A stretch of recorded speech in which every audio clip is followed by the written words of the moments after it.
Selamat malam semuanya.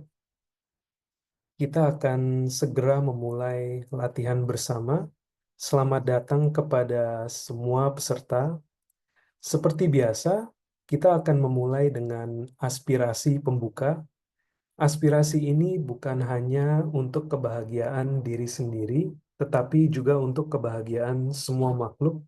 Kita berharap semoga latihan ini membawa manfaat bagi semua.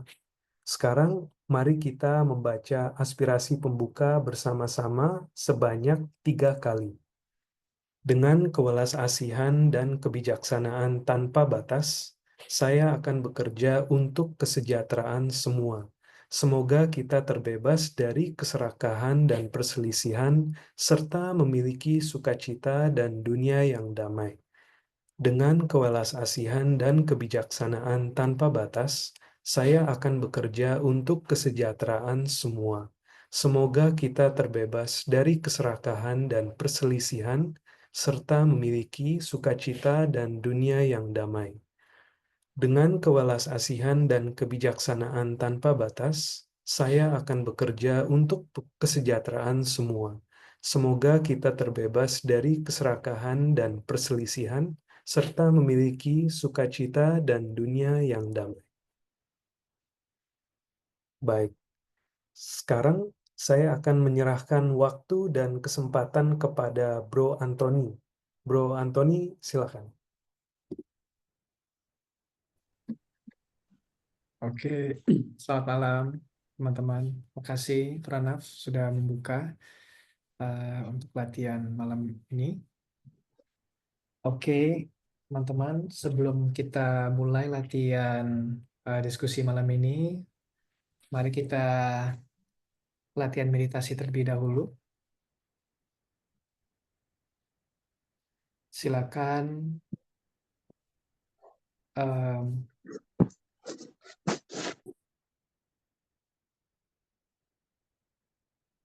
silakan tegakkan tulang punggung.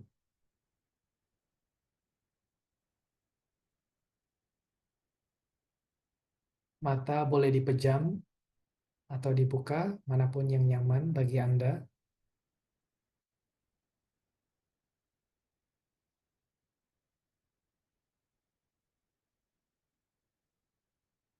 Dan rilekskan badan Anda.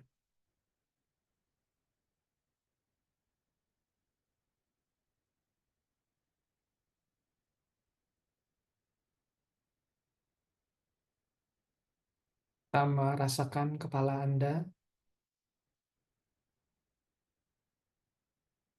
Rasakan seluruh kepala dan rilekskan kepala.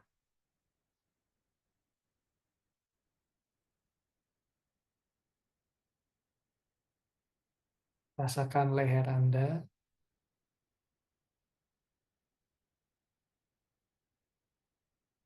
Dan rilekskan leher.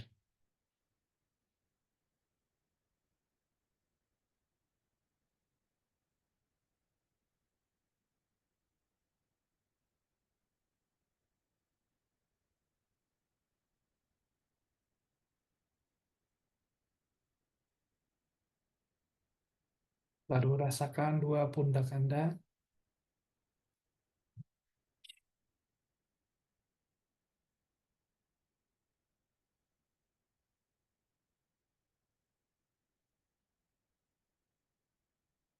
Dua bahu Anda. Kiri dan kanan. Rilekskan.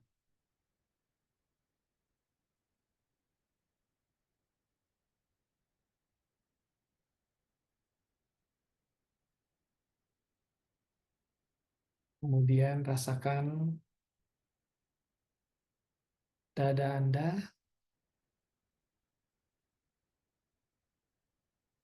Rasakan seluruh dada. Dan rilekskan.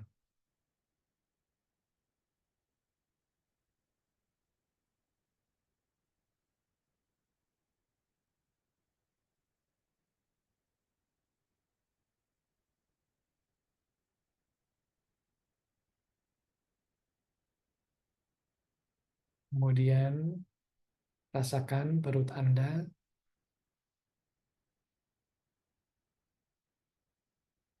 rasakan seluruh perut, dan rilekskan.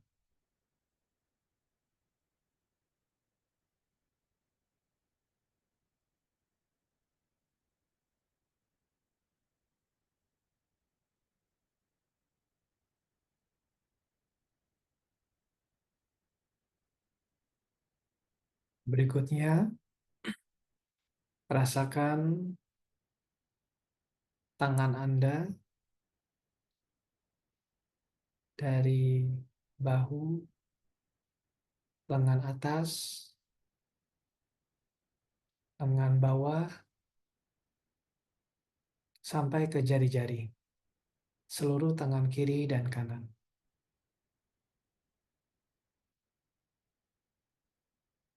Rasakan seluruh tangan kiri dan kanan Anda, dan rilekskan.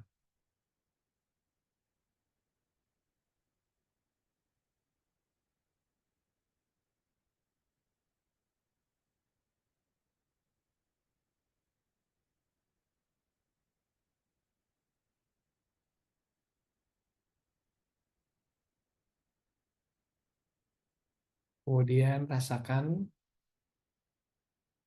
kaki Anda dari paha atas, bawah, sampai ke jari-jarinya. Seluruh kaki kiri dan kanan dirasakan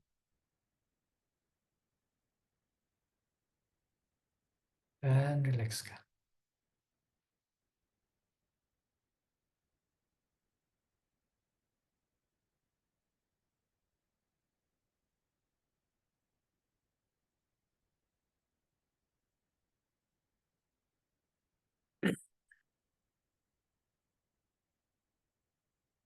Kemudian rasakan bokong Anda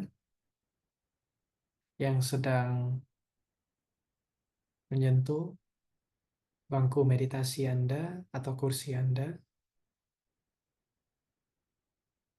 Rasakan bokong Anda dan rilekskan.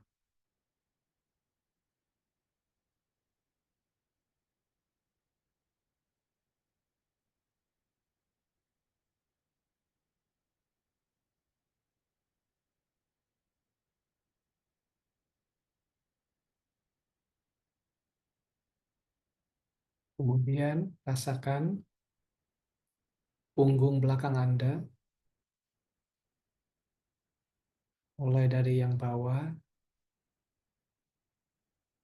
tengah, sampai ke atas. Seluruh punggung belakang Anda dirasakan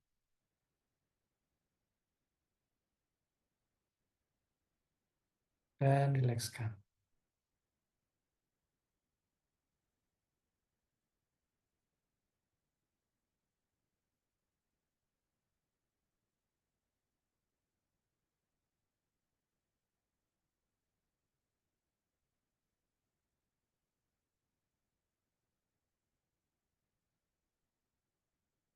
Berikutnya, rasakan leher Anda bagian belakang. Rasakan leher belakang Anda dan rilekskan.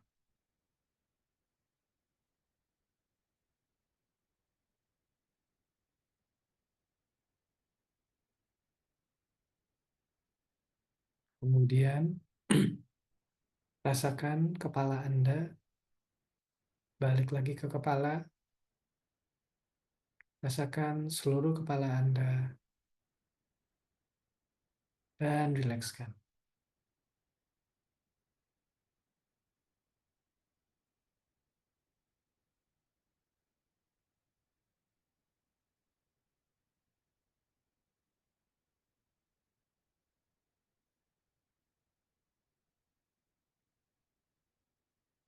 Sekarang rasakan seluruh badan Anda,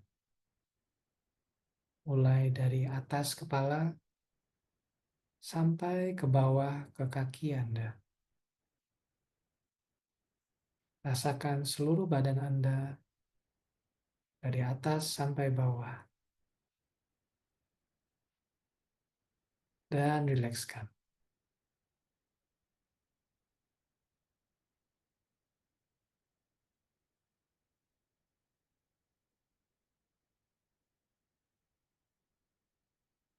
Rileks, oke. Jika Anda tidak bisa rileks juga oke. Dengan Anda mengizinkan Anda tidak bisa rileks, ini juga relaxing.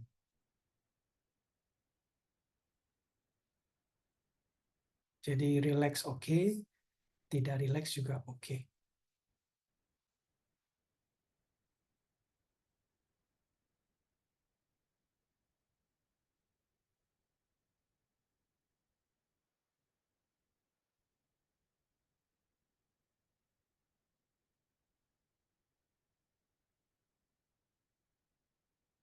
Sekarang rasakan dada atau perut Anda, rasakan kembang kempisnya, dada atau perut Anda.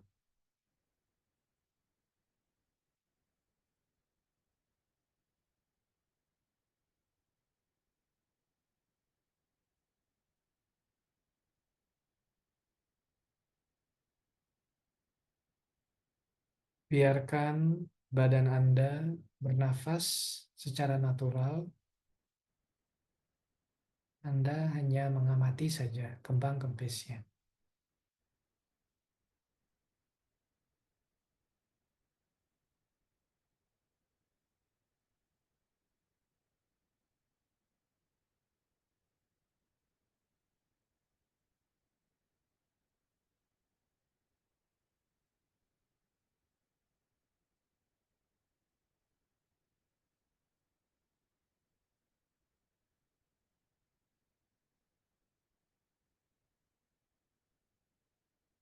Seiring dengan mengamati kembang kempis dada atau perut Anda,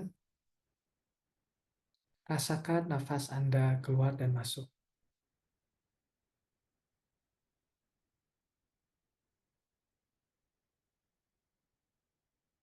Nafas masuk tahu, nafas keluar tahu.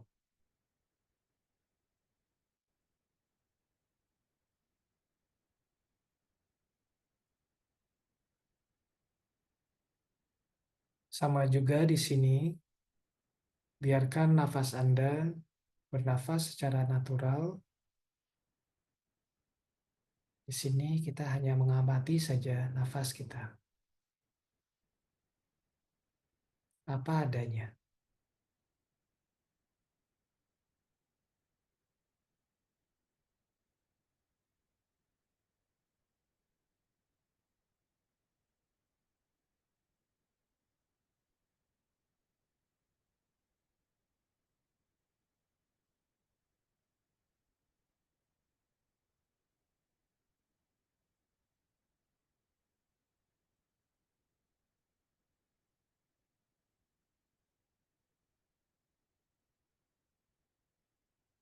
Mungkin saat Anda mengamati nafas, mungkin ada sensasi lain di tubuh, atau ada pikiran yang muncul. Apapun itu, biarkan mereka datang dan pergi. Selama kita ingat dengan nafas, kita masih dalam bermeditasi.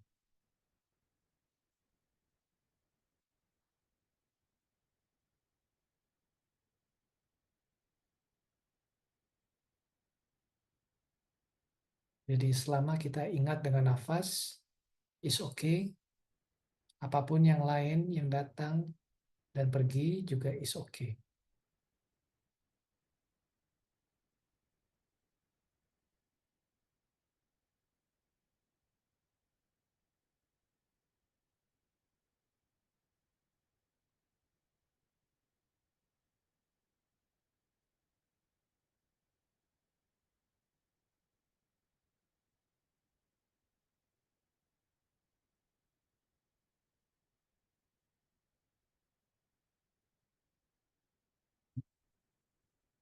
Oke, bagi yang menutup matanya, pelan-pelan boleh buka matanya.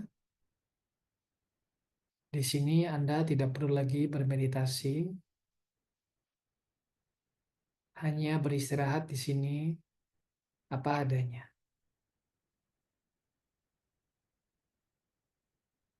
Tidak perlu lagi bermeditasi, hanya beristirahat saja di sini.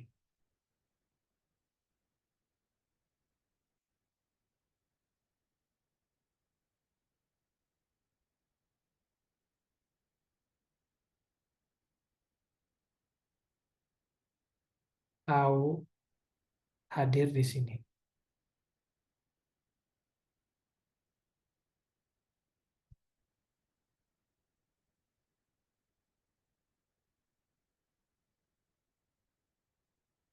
Oke.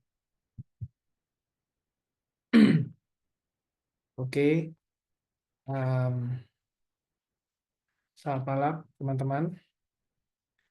Sekarang boleh stretching sedikit, ya. Oke. Oh iya, suara saya bagaimana? Terdengar jelas nggak ya? Suara dan gambar jelas, Bro Anthony. Oke, terima kasih Bro Pranav. Oke, jadi topik hari ini adalah awareness versus mindfulness, part 2. Nah, ini sebenarnya topik ini terinspirasi oleh Pranav ya. Jadi kemarin ketemu dengan Pranav, Pranav beberapa hari yang lalu, Pranav bertanya, kira-kira nanti di hari Selasa ini mau bawa topik apa gitu. Di saat itu saya masih belum ada uh, berpikiran topik untuk hari Selasa. Lalu Pranav sarankan bagaimana kita diskusi lagi tentang awareness dan mindfulness. Sepertinya bisa lebih didiskusi lebih dalam lagi, lebih detail lagi. Karena bulan lalu pun ada peserta yang bertanya juga tentang apa perbedaannya dengan awareness dan mindfulness.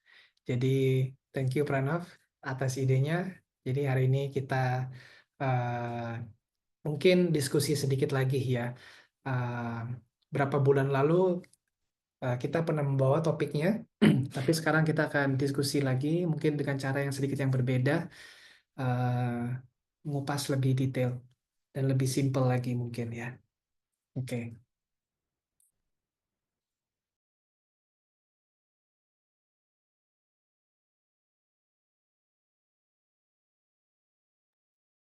Oke. Jadi sebenarnya awareness dan mindfulness ini perbedaannya cukup em, cukup halus ya. Dan juga sebelum kita memulai apa perbedaan antara awareness dan mindfulness, kita harus mendefinisikan dulu, oke? Dan sebenarnya perbedaan awareness dan mindfulness juga tergantung dengan definisi. Jadi hari ini kita akan mendefinisikan mindfulness itu sebagai object oriented meditation. Oke, objek itu objek oriented ya, berorientasi dengan objek, itu mindfulness. Dan awareness kita akan mendefinisikan itu sebagai subject oriented meditation, ya, uh, berorientasi kepada subjek. Oke, jadi supaya kita sepakat dulu ya, mindfulness itu objek, berorientasi dengan objek, dan awareness berorientasi dengan subjek. Oke, nah. em, Jadi maksudnya apa ini? Eh, Object oriented adalah kita menggunakan objek sebagai eh, meditasi kita, oke? Dan kita sangat object oriented meditation itu adalah kita sangat fokus kepada satu objek itu, sangat fokus dan bisa dibilang juga sempit, ya, berkonsentrasi, sangat berkonsentrasi terhadap satu objek. Itu adalah object oriented meditation. Lalu subject oriented meditation adalah yang lebih terbuka, lebih open, ya. Apapun bisa datang dan pergi di dalamnya, dan tidak perlu banyak untuk tidak perlu mengontrol ataupun tidak perlu menyingkirkan atau merubahkan sesuatu. Jadi seperti ruang, seperti space, ruang gitu. Jadi lebih open. Oke. Nah, eh, di silsilah Tergar, oke, yang di style Tergar, kita lebih menggunakan banyak subject oriented meditation, oke, yaitu awareness.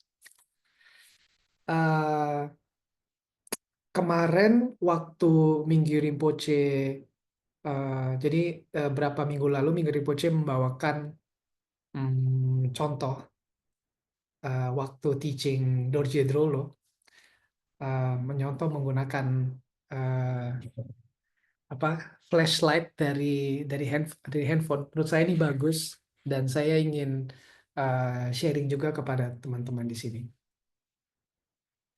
Oke, jadi kita contoh pertama adalah object oriented meditation. Oke,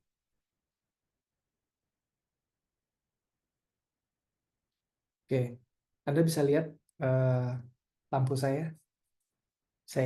Oke, anggap lampu ini adalah kesadaran. Wah, oke, ini agak susah ya. Sebentar.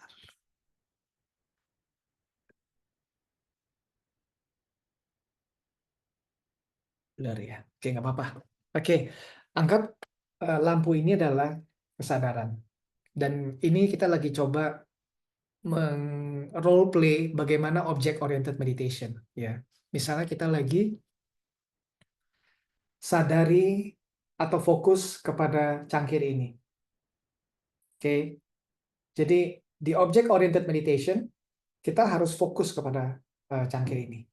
Jadi kita mulailah kita fokus. Oke, sadar ada cangkir ini. Sadar, sadar, sadar. Kadang-kadang batin akan pergi ke hal yang lain kan. Oh, mungkin lihat yang ini. Lalu, oh nggak bisa, nggak bisa, nggak bisa. Saya harus sadar lagi ke cangkir ini. Sebentar, sebentar. Saya ganti setting blurnya dulu ya. Oke, oke. Jadi eh, fokus balik lagi ke cangkir. Oke, lalu kadang batin juga akan lihat hal yang lain. Mungkin ke sana. Tuh, oh nggak bisa, nggak bisa, nggak bisa. Harus fokus lagi ke cangkir. Nanti lama-lama pergi lagi ke sini. Oh, nggak bisa, nggak bisa. Fokus. Cangkir saja. Kita harus aware cangkir. Nanti nggak lama dia ke sana lagi. Oke, nggak boleh, harus cangkir. Fokus kali gitu ke sana. Nah, ini namanya object oriented meditation. Jadi sangat fokus, nggak boleh ke hal-hal yang lain, hanya satu objek itu. Nah, sekarang kita akan contohkan subject oriented meditation. Oke, kita lagi sadar. Sekarang kita menggunakan objek cangkir lagi. Sadar. Oke, saya tahu ada cangkir. Lalu mungkin batin tiba-tiba memikir hal sesuatu. Oh, ada tanaman di sana. Oke, nggak apa-apa. Sadari ada tanaman. Oke. Lalu ada cangkir lagi yang di sana yang lain. Oke, sadari cangkir yang di sana. Oke, balik lagi ke cangkir, sadari cangkir. Lalu tiba-tiba, oh oke, apa itu di atas? Oke, sadari saya sedang lihat lampu yang di atas. Oke, sadar, tetap sadar. Balik lagi ke cangkir, sadar. Atau mungkin ke objek yang lain lagi karena lebih tiba-tiba lebih dominan yang di sana. Oke, sadar tentang eh, buku yang ada di sana. Oke, balik lagi ke cangkir. Oke, ya. Jadi seperti itu.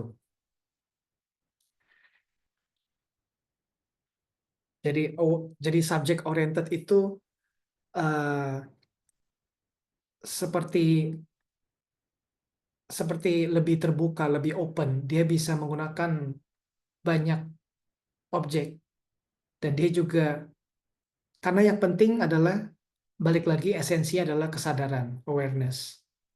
Jadi sebenarnya objek itu hanyalah pendukung untuk kesadaran. Tapi itu bukannya kita harus fokus ke satu objek saja dan eh, tidak tidak boleh eh, menyadari objek lain gitu. Jadi bukan seperti itu. Jadi di sini di silsilah Tergar kita apapun boleh datang dan pergi.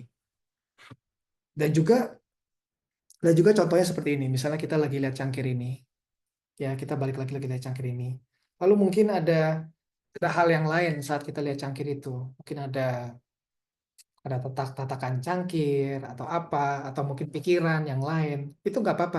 Itu kita juga bisa biarkan mereka datang dan pergi. Selama kita ingat dengan cangkir atau mungkin kita mau sekarang ganti untuk melihat pikiran, itu juga oke gitu. Selama kita masih ingat dan sadar, karena kuncinya adalah kesadaran. Oke, selama kita ingat dengan kesadaran, is okay. Oke, jadi lebih open, lebih terbuka. Oke, berikutnya saya mau kasih contoh juga. Kasih contoh tentang another example, yaitu subject oriented seperti kayak ruang. Di sini Minggu Rinpoche juga sudah pernah menggunakan contoh ini dan saya suka sekali seperti ruang. Kita akan contohnya seperti oke ini kan mau Lebaran ya. Contohnya mau silaturahmi pas Lebaran ya. Bayangkan Istana Bogor ya yang besar dan di sini lagi ada acara Lebaran di mana silaturahmi untuk tamu-tamu bisa datang ketemu dengan presiden dari jam 9 pagi sampai 9 malam. Ya, jadi bayangkan Istana Bogor dan eh, di sini bayangkan kita sebagai ruang di dalam istana tersebut.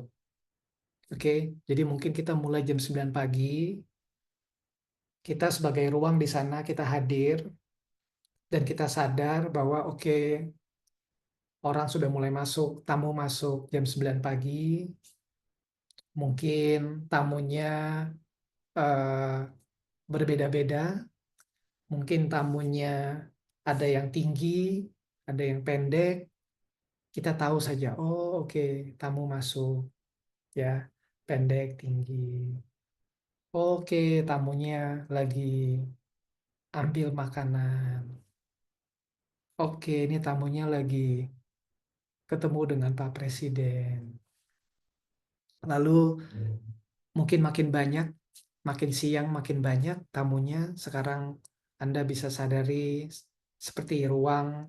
Oh, sekarang tamunya itu sudah mulai banyak, tempatnya sudah mulai penuh, ya.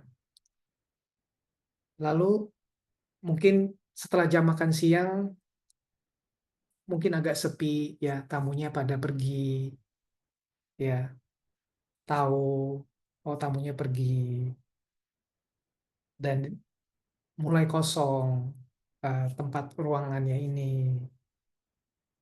Lalu nanti di jam 4 mungkin sore, ya, setelah jam 3 jam 4 mungkin lebih makin banyak lagi yang datang, tamu lagi datang. Sampai malam puncaknya mungkin makin rame, makin banyak yang datang. lalu sampai selesai, sampai semuanya pulang dan lampu semua sudah mati dan gelap gitu ya. Nah, di sini subject oriented bisa dibilang seperti contoh ruang tersebut di Istana Bogor itu ya, hanya tahu, hadir, siapapun yang datang dan pergi ya, tahu saja, hadir di situ, dan apapun boleh, mereka boleh berinteraksi di sana, lampu boleh nyala atau mati, eh ya, hanya hadir di sana. Dan saat jadi contoh ruang itu perfect sekali karena kita tidak mencoba untuk merubahkan sesuatu di dalam situasi tersebut ya. Ruang itu tidak mungkin mungkin berinterupsi dengan tamu-tamu yang ada di ruangan tersebut ya. Nggak mungkin ruangan itu misalnya dia lihat satu tamu, wah ini orang apa lewat antrian nih kayak gitu, wah nggak boleh nih kayak gitu, terus dia apa mencoba untuk berinterupsi, atau misalnya wah yang ini sudah ambil makanan 2 kali nih. Ya wah ini nggak boleh nih ya kayak gitu ya, kita kan nggak ada gitu, kita tidak tidak melakukan hal itu gitu ya, kita benar-benar hanya hadir di sana sebagai ruang, apapun boleh datang dan pergi, kita tidak mencoba untuk merubahnya. Oke. So, semoga ada sedikit gambaran ya tentang bagaimana kita melakukan subject oriented meditation. Oke, sekarang kita akan mencoba untuk berlatih sedikit bersama tentang em, meditasi ini. Oke, bisa dibilang juga nama meditasinya choiceless meditation. Jadi kita tidak perlu memilih. Kita hanya kita akan bermeditasi nanti. Kita akan sadari apa saja yang teman-teman sadari di saat itu. Karena di sini yang penting adalah kesadarannya. Objek meditasi Anda itu hanya pendukung saja. Anda boleh menggunakan apapun yang Anda sedang mengalami, apapun yang apapun yang sedang dominan.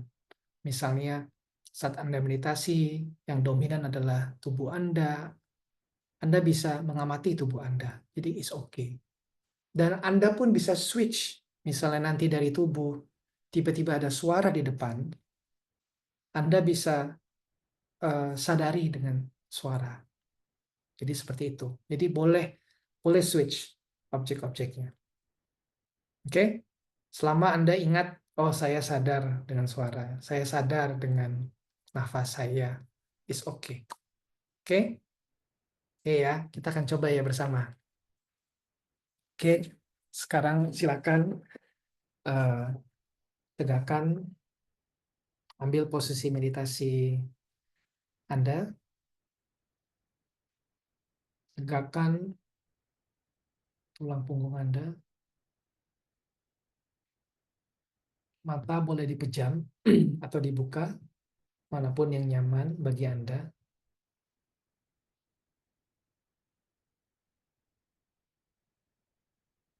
dan rilekskan badan Anda.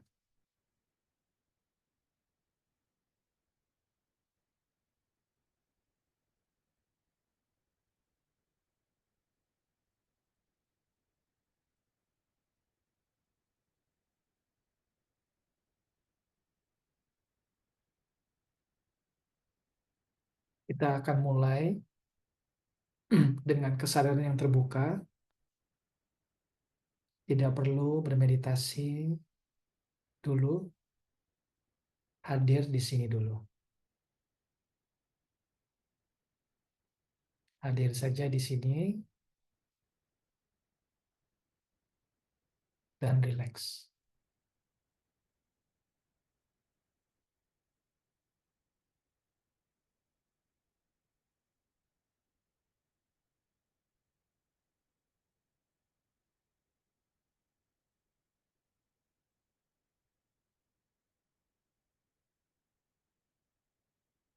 Oke, sekarang amati objek yang dominan yang Anda sedang alami. Apakah itu suara AC, atau apakah itu rasa dingin, atau rasa di badan Anda, atau jantung yang sedang mungkin berdebar, atau nafas Anda. Apapun yang Anda rasakan saat ini, sadari sadari itu.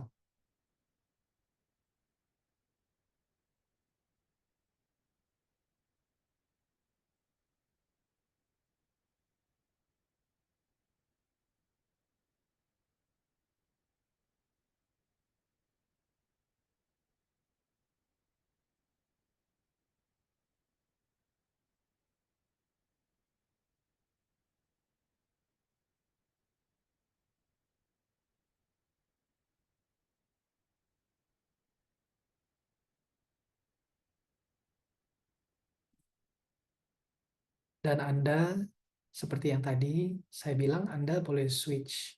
Anda boleh pindah, misalnya tadi merasakan tubuh, sekarang Anda mau merasakan nafas, Anda boleh pindah ke objek yang lainnya.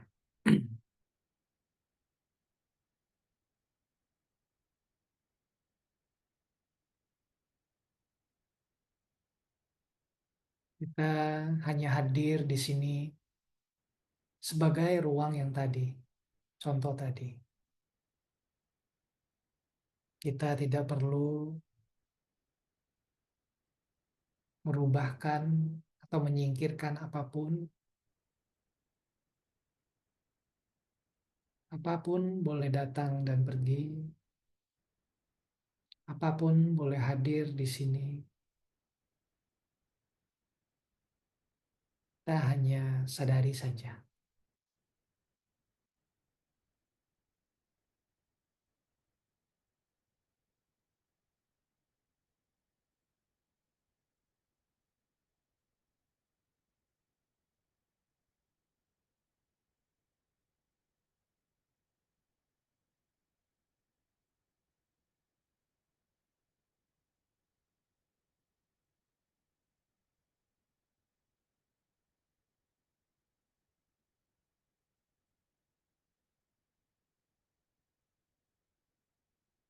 Sensasi atau objek Anda tidak perlu yang tenang atau yang damai.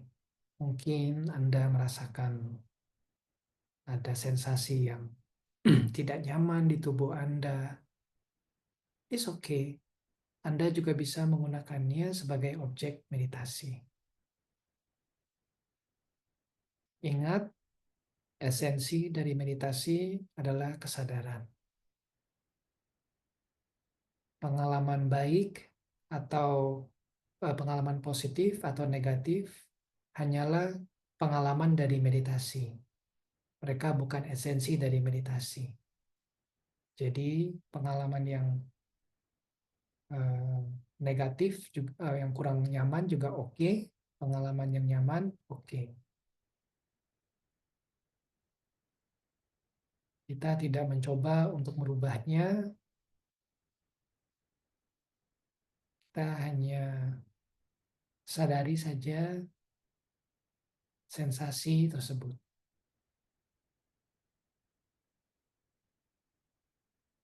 Selama Anda sadar dan ingat untuk menyadari sensasi tersebut, Anda sedang dalam meditasi.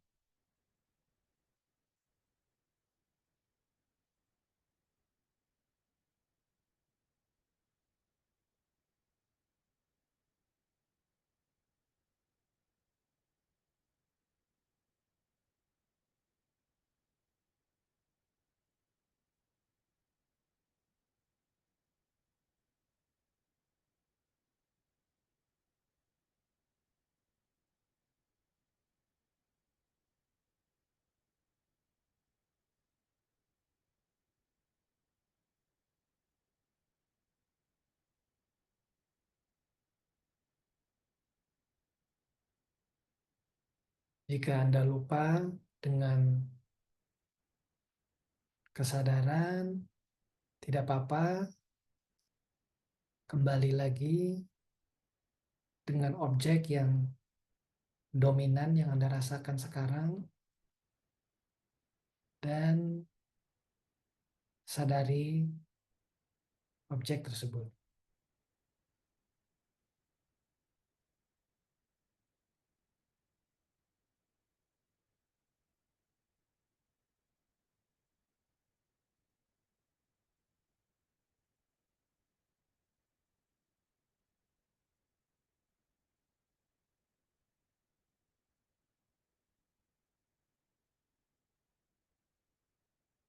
Atau mungkin saat Anda sadari seperti tidak ada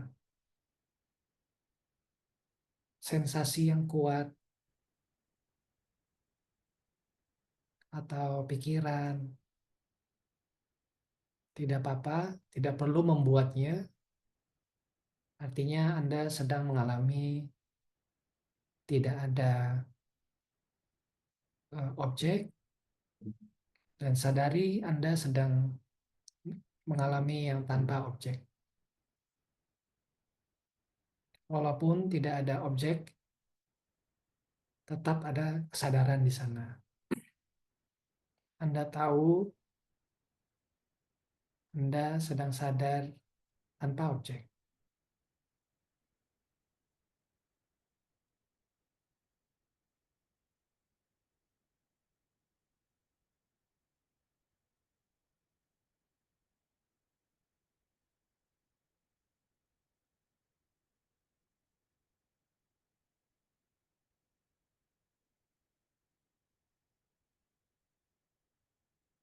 Oke, sekarang Anda boleh lepaskan objek meditasinya. Bagi yang tutup matanya, boleh perlahan buka matanya dan beristirahat saja di sini dan rileks. Tidak perlu lagi bermeditasi, hanya beristirahat di sini dan rileks.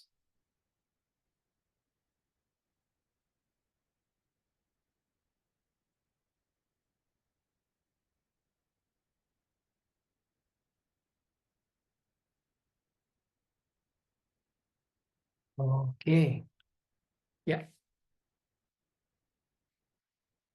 oke. Bagaimana teman-teman? Kak bisa mengikutinya? Oke. Em, Sebelumnya saya ingin sharing sedikit tentang pengalaman saya tentang objek dan subject oriented meditation ya.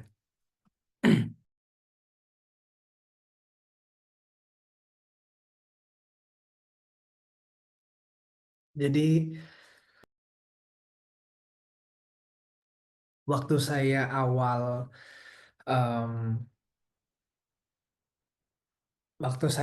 belajar meditasi, saya dikenalkan oleh object oriented meditation, yaitu saya berlatih nafas dan objeknya itu adalah nafas.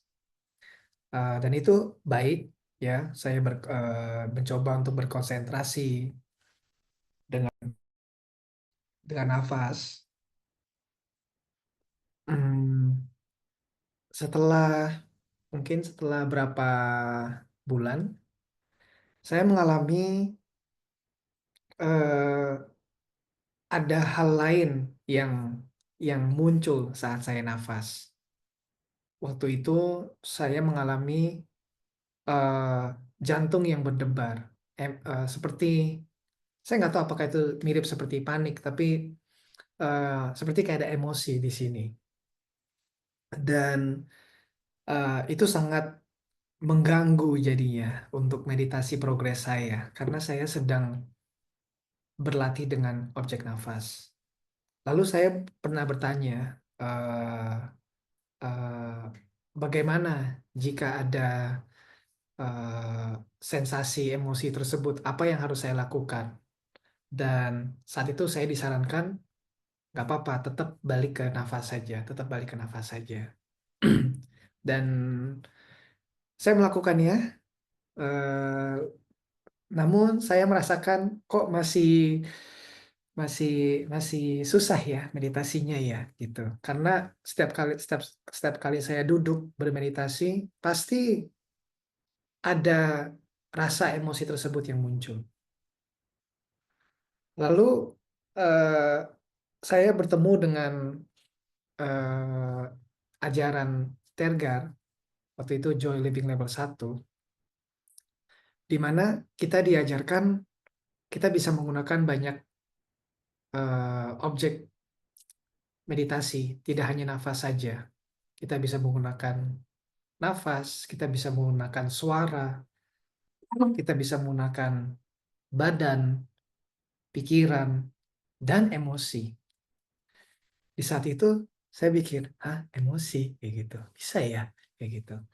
Lalu, ternyata setelah saya belajar dan ikuti workshop Joy of Living Level 1, saya langsung praktek untuk menjadikan emosi yang tadi yang mengganggu saya itu saat saya bermeditasi nafas untuk sebagai objek meditasi. Dan saya merasa sangat senang sekali eh, karena setiap kali saya bermeditasi nafas pasti emosi itu muncul gitu. Dan saya senang sekali sekarang saya bisa mengamatinya. Yang tadinya saya coba untuk nggak boleh, saya harus fokus ke nafas ya. Kamu nggak boleh muncul ini kayak gitu. Sekarang saya bisa pindah eh, kesadaran saya yang mengamati nafas itu ke emosi ini. Saya merasa lega karena saya bisa merasakan emosi tersebut. Tapi belum tentu emosi tersebut tuh eh, nyaman untuk dirasakan ya. Ya, emosi tersebut juga eh, apa? eh, Kalau dibilang nyaman ya nggak nyaman juga gitu. Tapi setidaknya saya bisa merasakannya dan meditasi saya bisa berprogres. Jadi eh, kalau dari pengalaman saya sangat berterima kasih kepada ajaran yang dari Mingyu Rinpoche ini karena di sini saya bisa bisa continue progres meditasi saya. Misalnya saya sedang bermeditasi nafas, lalu ada emosi yang yang muncul yang besar, saya bisa memindahkan eh, objek meditasinya dengan emosi ini untuk saya berlanjut berlatih meditasinya. Jadi menurut saya cara ini lebih eh, lebih open, lebih natural karena apapun boleh datang dan apapun bisa disadari. Dan kita tidak mencoba untuk menyingkirkannya, kita juga tidak mencoba untuk merubahkannya. Kita hanya sadari saja apa adanya itu. Dan ya kalau menurut saya ada rasa seperti eh, baik hati gitu ya. Approach-nya ini seperti baik hati gitu karena apapun itu bisa di welcome. Jadi ya seperti itu. Um, ya, jadi intinya dengan subject oriented meditation ini saya merasa lebih relax gitu approach-nya. Oke. Em, hmm, ya. Jadi pada intinya objek meditasi itu di sini dikatakan mereka itu sebagai pendukung saja meditasi. Esensi dari meditasi adalah kesadaran, jadi kesadaran yang penting. Objeknya boleh variasi apapun, no problem.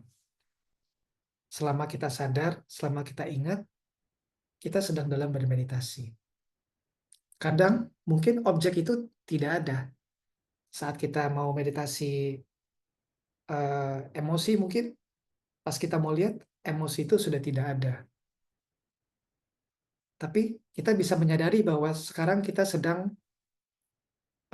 sadar tanpa emosi atau tanpa objek itu. Jadi kita bisa menggunakan apa ya, kontinuitas meditasi itu selalu bisa jalan. Kalau tidak ada objek, kita bisa merasakan tidak ada objek. Kita bisa sadari. Kalau ada objek, kita bisa sadari, oh kita sedang ada objek ini. Tiba-tiba ada suara kencang di luar, mungkin orang lagi renovasi, kita bisa menggunakannya sebagai pendukung meditasi kita. Jadi nanti apapun bisa jadi pendukung untuk meditasi kita. Jadi ini sangat indah sekali dan sangat bagus ya menurut saya. Oke, I think it's enough hari ini ya.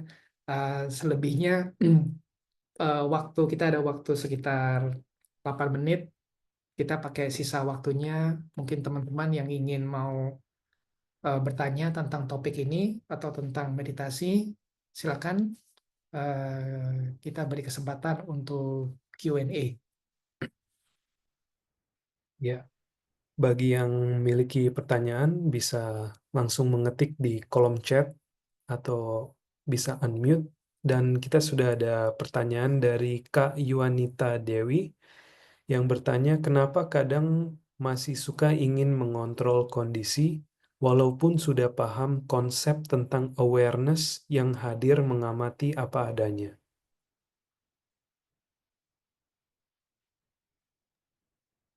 Oke, pertanyaan yang bagus. Um,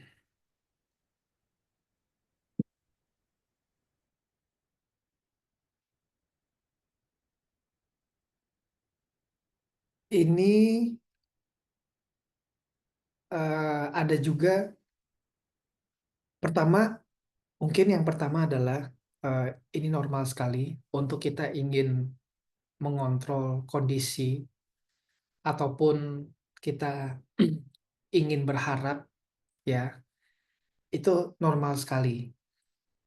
Dan jika dan jika ada rasa itu, jangan jangan kecewa. Aduh, kenapa ini kok salah ya? Ternyata kan sudah tahu gitu ya, awareness ini hanya apa adanya saja gitu. Itu no problem, karena itu sangat normal. Dan jika Anda sadari tentang itu, eh, pertama kita mempunyai habit yang sudah kita bentuk sudah sudah lama sekali untuk mencoba untuk mengontrol sesuatu atau merubahkan sesuatu. Dan itu habit yang sudah kita build. Nah, dengan kita mulai bermeditasi, kita mulai dengan cara yang oke, awareness apa adanya. Kita mulai membuat habit baru. Ya, habit baru adalah kita mulai mencoba untuk mengamati apa adanya. Apakah habit yang lama itu apakah habit yang lama itu akan muncul? Ya, itu pasti akan muncul gitu. Tapi nggak apa-apa, kita sadari saja, tahu bahwa oh ini this is from our past habit gitu. Ini dari habit dari yang dulu gitu. Dan it's okay, nggak usah terlalu apa? Nggak usah terlalu menghukum atau diri sendiri gitu. It's okay. Sadari saja. Jika Anda memang ingin eh, kontrol banget, ya misalnya pengen kontrol banget nafas saya gitu, ya udah let it control gitu. Sadari Anda sedang mau mengontrol nafas Anda. That's also okay gitu ya. Jadi ini hal yang normal sekali. Em, ya, hal yang normal sekali. Dan perlu diketahui bahwa misalnya kita konsep di awalnya, misalnya kita ada eh, emosi negatif, ya, atau situasi yang emosi negatif deh, ya. Kita saat merasakan emosi negatif, kita tahu biasanya yang kita lakukan, misalnya kita feel stress atau depressed, atau sedih ya, misalnya nih kita tiba-tiba sedih gitu ya. Biasanya kita melakukannya dengan, wah saya nggak mau merasakan sedih ini gitu kan.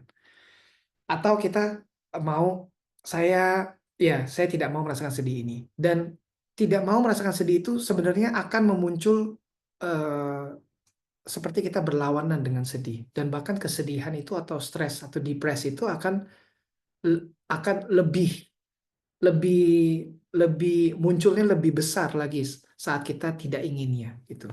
Seperti yang contoh Minggu Rinpoche pernah lakukan, contohnya adalah jika kita coba jangan memikir pizza.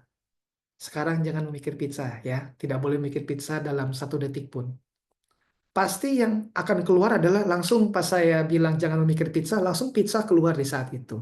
Jadi that technique doesn't work gitu loh. Teknik itu kita mencoba untuk menyingkirkannya itu tidak berhasil gitu. Makanya itu eh, opsi yang sehat adalah kita tidak mengikutinya. Karena kalau kita mengikuti kesedihan itu ya juga tidak berhasil dong ya. Kita jadi ikut sedih gitu. Kita mencoba untuk menyingkirkannya sedih pun juga eh, tidak bagus karena dia jadi jadi jadi lebih besar lagi gitu. Jadi opsi ketiga adalah kita sadari saja gitu. Jadi kalau misalnya memang ada pikiran, oh kenapa sudah tahu tetap tetap ada rasa seperti itu, it's okay, itu it's just a habit ya. Now we are trying to build a new habit gitu. Sekarang kita mencoba untuk membuat habit baru dari berlatih meditasi. Jadi it's okay, short time many times ya. Eh, Waktu yang pendek kita coba latihan, tapi banyak kita repeat terus. Ya, itu advice dari Mingyu Rinpoche seperti itu. Oke, semoga eh, menjawab pertanyaannya.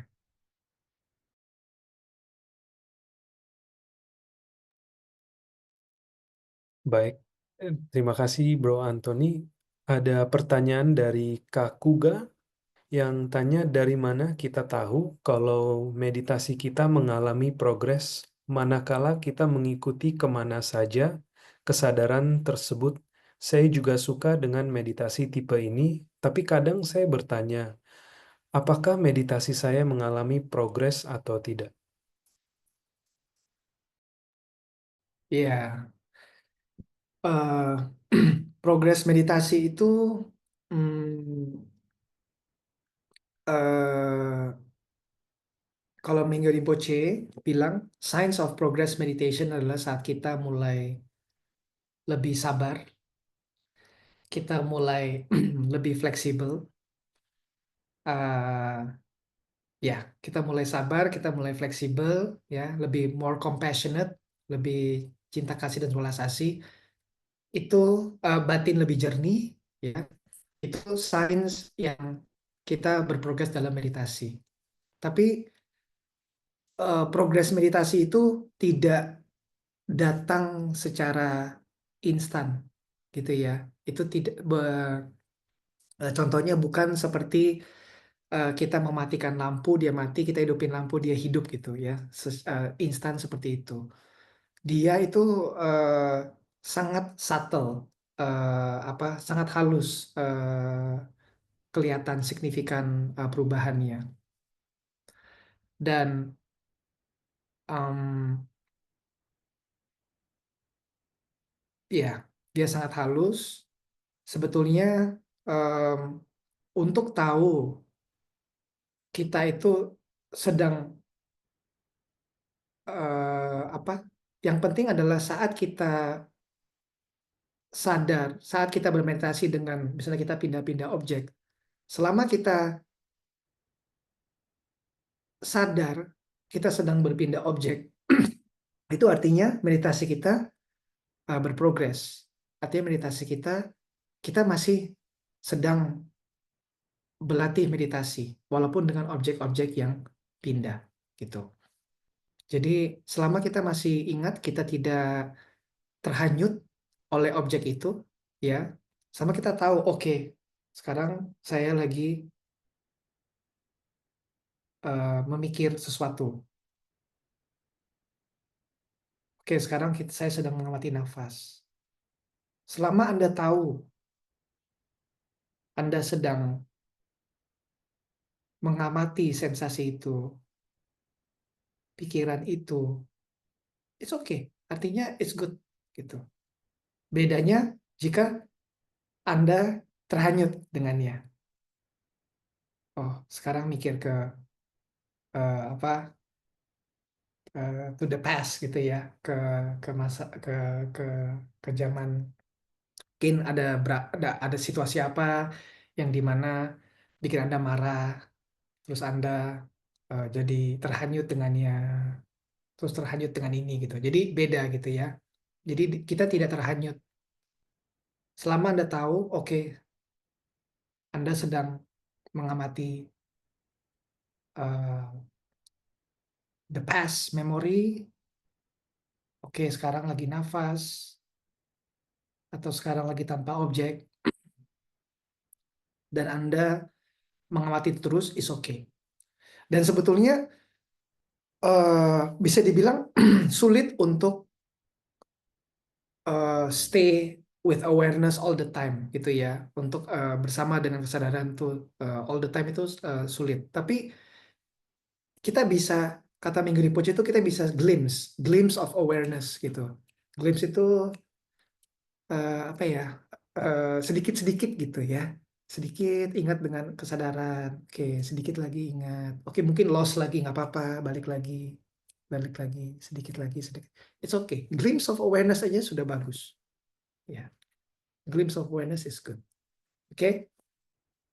Oh iya, untuk tahu progres meditasi Anda secara general, Anda bisa bisa compare tuh maybe 3 atau 4 tahun yang lalu gitu, atau 2 tahun yang lalu kayak gitu. Kalau kalau compare hari ini sama kemarin mungkin agak susah lihatnya. Tapi kalau compare ke, oh kayaknya 2 tahun lalu saya apa ya, lebih emosional gitu, lebih emosian gitu ya. Kalau orang ngomong apa saya langsung marah gitu. Tapi sekarang kok saya lebih lebih sabar ya. Nah, itu progres. Gitu contohnya. Terima kasih, Bro Antoni. Kita ada pertanyaan yang terakhir dari Kadian Ratna. Pertanyaannya, saya baru bergabung di tahap 2 ini. Saya baru mengikuti meditasi ini, tapi belum bisa fokus dengan meditasi tadi karena tiba-tiba rasanya nggak fokus dan kurang kesadaran diri. Contoh, ketika tadi fokus meditasi dari rasakan kepala, tapi di saya malahan membayangkan kepala. Itu apakah wajar atau ada hal yang lain? Terima kasih. Oke, pertanyaan bagus kepada kalian. Em, Sebenarnya itu normal saat kita, jadi Minggu Rinpoche pernah berkata kita mempunyai 3 personality. Oke, satu personality-nya adalah body personality, speech personality, sama mind personality. Oke, jadi semua kita ini mempunyai kecenderungan 3 personalitas ini, dan kadang bisa bisa lebih dari satu, bisa 2 gitu. Nah, body speech personality itu saat itu lebih membayangkan, ya. Jadi misalnya sadari kepala.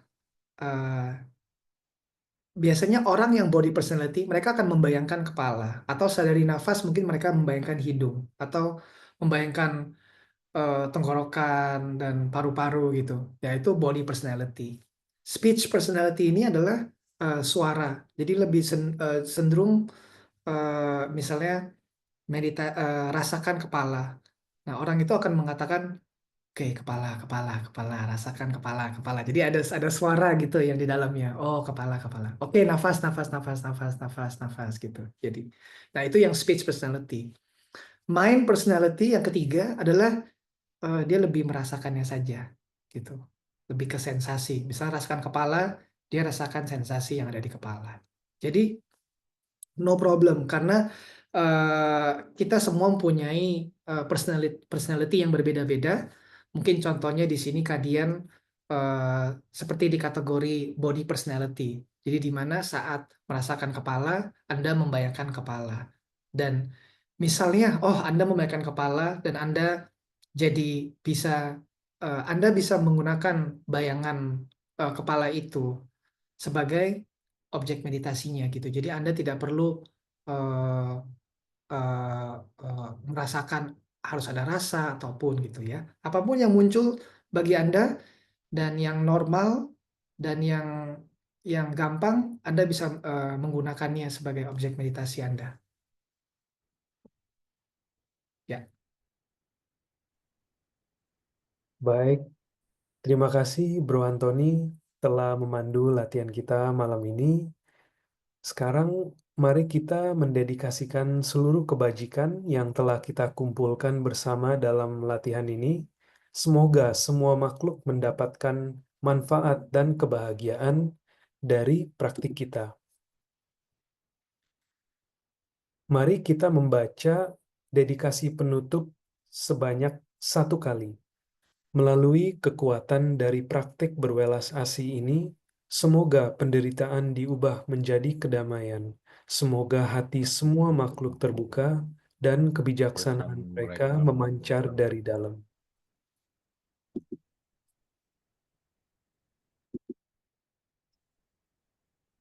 Terima kasih sekali lagi kepada Bro Antoni dan semua yang telah bergabung dalam latihan ini.